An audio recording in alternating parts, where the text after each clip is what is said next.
Hello everyone. आज हमारे साथ हैं doctor Rakesh Joshi, senior I consultant, Surya I care centre, जो आज हमें बताएंगे रेटिना डिटैचमेंट क्या होता है। तो आइए हम डॉक्टर राकेश जोशी से बात करने के लिए रेडी हैं। Hello sir. हेलो सर, आज आप हमें ये बताइए कि रेटिना डिटैचमेंट क्या होता है। रेटिना डिटैचमेंट क्या होता है, इसके लिए पहले हमें समझना होगा कि रेटिना क्या होता है। हमारी आँख में 3 परतें होती हैं, मुझे मॉडल दे दीजिए।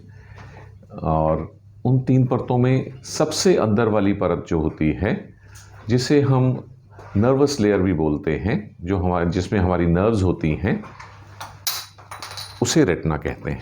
जैसे कि ये आई का मॉडल है, इसके क्रॉस सेक्शन में देखें तो हम सबसे बाहर की परत को यहाँ देख सकते हैं, जो हमारी आँख का सफ़ेद हिस्सा होता है।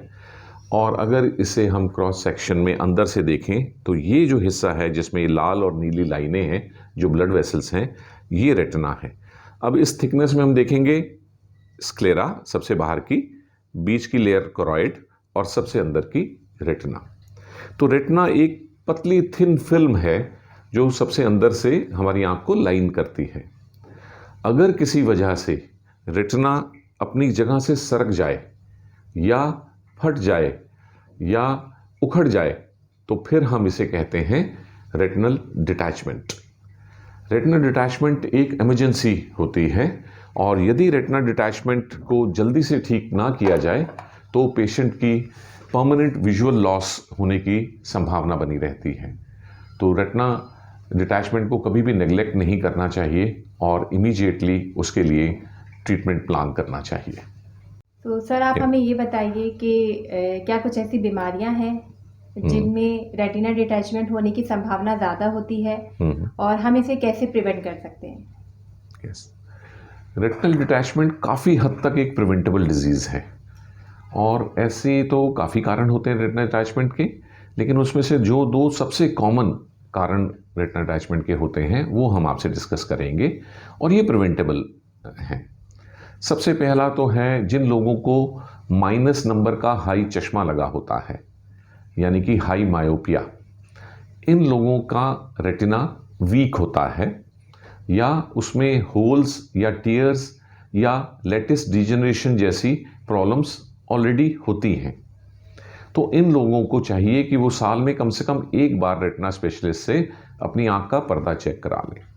और यदि उस चेकअप में कोई लेटिस डिजेनरेशन, होल्स या टीयर्स नोटिस किए जाते हैं और उनके डॉक्टर सलाह देते हैं कि उनको इन्हें लेज़र से ठीक करवा लेना चाहिए, या ठंडी सिकाई जिसे क्रायोपेक्सी कहते हैं उससे ठीक करा लेना चाहिए, तो उनका कहना तुरंत मान लेना चाहिए। क्योंकि यदि हम होल्स और टीयर्स को इनिशियल स्टेज में ही लेज़र कर देते हैं तो भविष्य में रेटिनल डिटैचमेंट की समस्या आना कम चांस हो जाते हैं। इसी तरह दूसरी कॉमन बीमारी जो रेटिनल डिटैचमेंट का कारण बनती है वो है डायबिटिक रेटिनोपैथी। जिन लोगों की शुगर कई सालों तक अनकंट्रोल रहती है, उन्हें आँख के पर्दे में डायबिटिक रेटिनोपैथी हो जाती है, और फिर उनकी आँखों में ब्लड आना शुरू हो जाता है, जिसे हम कहते हैं विट्रियस हेमरेज। जब ये विट्रियस हेमरेज सूखती है कुछ हफ्तों बाद, तो श्रिंक होके अपने साथ आँख के पर्दे को भी पुल कर देती है। सो डायबिटिक लोग और हाई मायोपिया वाले लोगों को अपने रेटिना का विशेष ध्यान रखना चाहिए। यही वो लोग हैं जो रेटिनल डिटैचमेंट के ज़्यादातर केसेस में पाया जाता है। सर, अगर किसी पेशेंट को रेटिना डिटैचमेंट हो गया है तो पेशेंट को कैसे पता चलेगा कि उसको ये प्रॉब्लम हो गई है, उसके सिम्टम्स क्या होंगे। तो आप हमें प्लीज़ इसके बारे में थोड़ा एक्सप्लेन करेंगे तो। श्योर। रेटिना डिटैचमेंट के सिम्टम्स बहुत ही क्लियर कट होते हैं और इसे मिस नहीं किया जा सकता। यदि किसी पेशेंट का रेटिना डिटैच होना शुरू हुआ है तो शुरू में उन्हें आँख के सामने काले धब्बे, जैसे मच्छर या मक्खी उड़ रहे हैं, इस तरह से फ्लोटर्स दिखते हैं। फिर उन मरीज़ों को अपनी आँख के सामने फ्लैश लाइट चमकने जैसा, या जैसे आकाश में बिजली चमकती है, वैसा महसूस हो सकता है।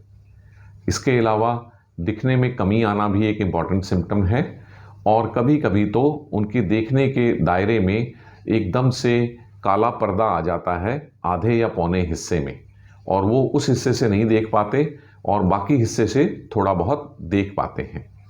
रेटिना डिटैच में आँख में किसी तरह की कोई दर्द नहीं होती है, सिर्फ विजुअल फंक्शन ही अफेक्ट होता है। तो इसलिए यदि आप में से किसी को भी ये सिम्टम्स दिखाई देते हैं तो उन्हें तुरंत अपने डॉक्टर को चेक कराना चाहिए, और यदि रेटिना डिटैचमेंट निकलती है तो उसका ट्रीटमेंट जल्दी होना चाहिए। यही वो बीमारी है जिसमें वो कहावत लागू होती है कि ए स्टिच इन टाइम सेव्स 9। यदि रेटिना डिटैचमेंट को जल्दी से अटेंड नहीं किया गया तो ये कपड़े के उधड़ने की तरह बढ़ती जाती है। आज यदि कपड़ा थोड़ा सा उधड़ा है, अगर हम उसे टाँका नहीं लगाएंगे तो वो पूरा उधड़ जाएगा और फिर बाद में हमें ज़्यादा बड़े ऑपरेशन का सहारा लेना पड़ेगा। रेटिना डिटैचमेंट अर्ली स्टेजेस में बड़े आराम से ऑपरेशन से ठीक हो जाती है, और लेट स्टेजेस में इसको मैनेज करना बहुत ही मुश्किल होता है।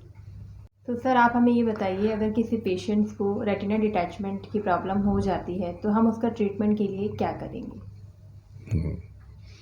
अब यदि किसी पेशेंट्स को वो सिम्टम्स हो ही गए, फ्लोटर्स आने के या कम दिखने के या फ्लैश लाइट चमकने के, तो उन्हें बिना समय गवाए, चाहे वो दिन का कुछ भी समय हो, इमीडिएटली इमरजेंसी में अपने डॉक्टर के पास जाना चाहिए।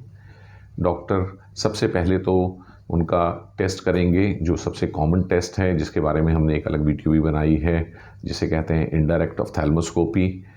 और इनडायरेक्ट ऑफ्थैल्मोस्कोपी करने के बाद डॉक्टर को इमीडिएटली पता चल जाएगा कि हाँ, आपका पर्दा उखड़ा है या नहीं। और यदि इनडायरेक्ट ऑफ्थैल्मोस्कोपी पे ये पता चल जाता है कि रेटिना डिटैच हुआ है, तो वो फिर इसके बाद बी स्कैन अल्ट्रासाउंड करेंगे। उसमें हमें रेटिना डिटैचमेंट की एक्सटेंट और मार्जिन्स तक सब पता चल जाता है, और ये पता चल जाता है कि रेटिना डिटैचमेंट की गंभीरता कितनी है। फिर उस गंभीरता को देखते हुए सर्जन आपके लिए एक ट्रीटमेंट प्लान करेंगे। अब इसमें 2-3 चॉइसेस रहती हैं सर्जन के पास, जो वो डिज़ीज़ की सीवियरिटी के हिसाब से करते हैं। इनमें सबसे पहली चॉइस जो होती है वो होती है ऑपरेशन की, जिसे कहते हैं स्क्लेरल बकलिंग ऑपरेशन।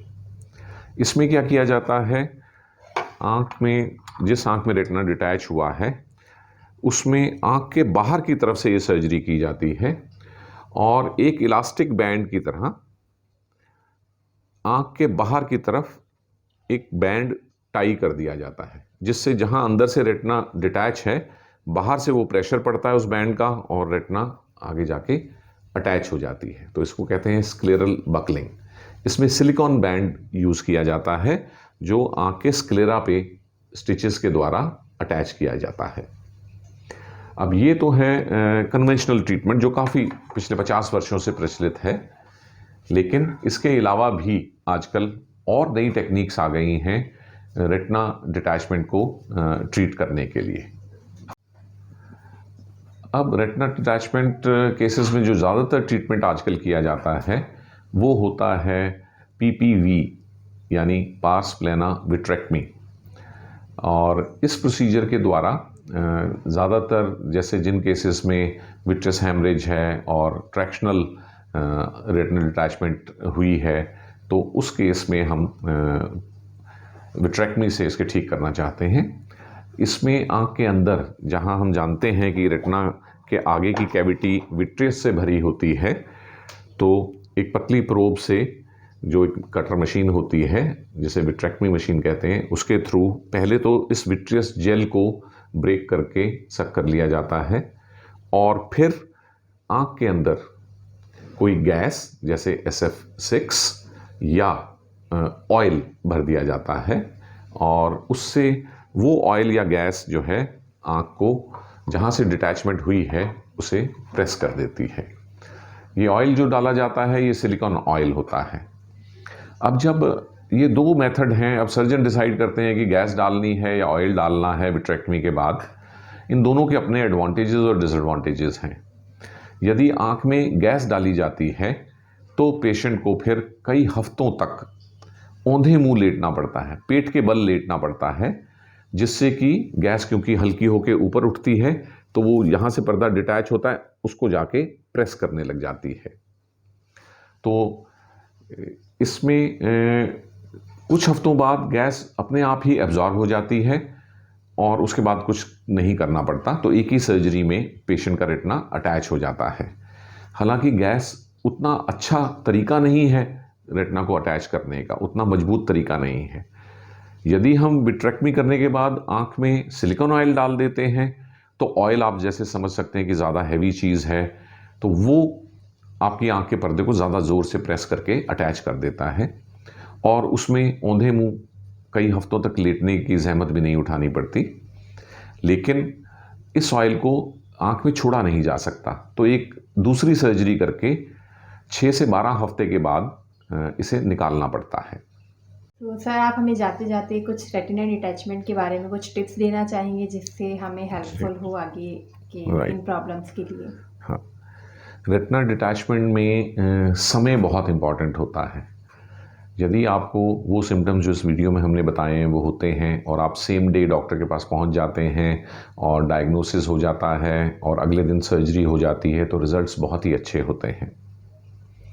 इसके अलावा हमें ये देखना है कि जो भी लोग हाई मायोप हैं उन्हें बहुत ज़्यादा भारी वज़न नहीं उठाना होता। ख़ास तौर पे बहुत हाई नंबर चश्मा लगाने वाले बच्चे अगर जिम में जाके बहुत ज़्यादा वेट लिफ्टिंग करते हैं तो उनके रेटिना डिटैच होने की संभावना बढ़ जाती है।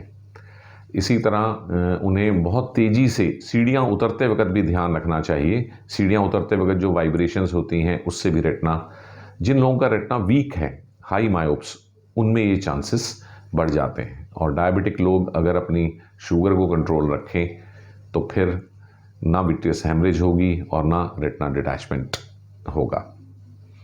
सो फ्रेंड्स, रेटिना डिटैचमेंट हमें सिखाता है कि हमें नज़र ही नहीं बदलनी, नज़रिया भी बदलना है। बीमारी से डरना नहीं है, सिर्फ उसका समय पे तुरंत इलाज करना है। Okay viewers, see you after some time with a new video. Till that time, bye bye.